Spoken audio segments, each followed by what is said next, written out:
أعوذ بالله من الشيطان الرجيم.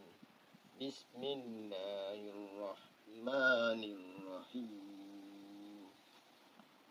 وقالت اليهود ليست النصارى على شيء وقالت النصارى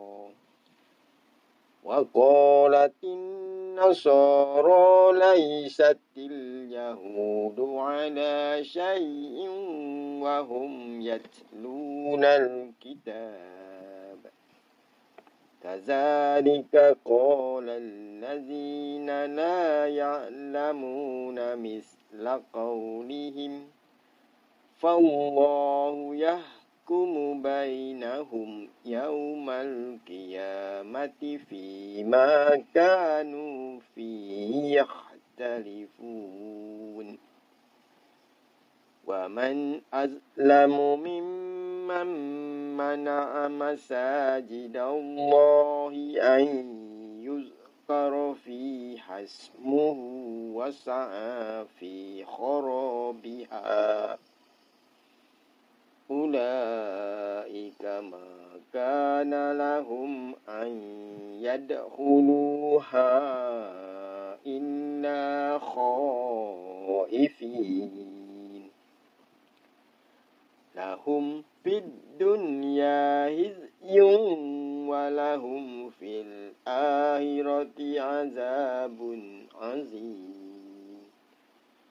ولله المشرق والمغرب فأينما تولوا فثم وجه الله إن الله واسع عليم. وقالوا اتخذ الله ولدا سبحانه بل له ما في السماوات والأرض كل له قانتون.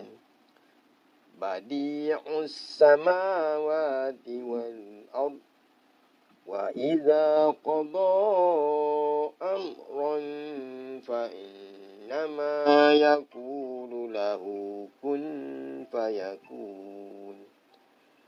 وقال الذين لا يعلمون لولا يكلمنا الله أو تأتينا آية. كذلك قال الذين من قبلهم مثل قولهم تشابهت قلوبهم قد بينا الآيات لقوم يوقنون.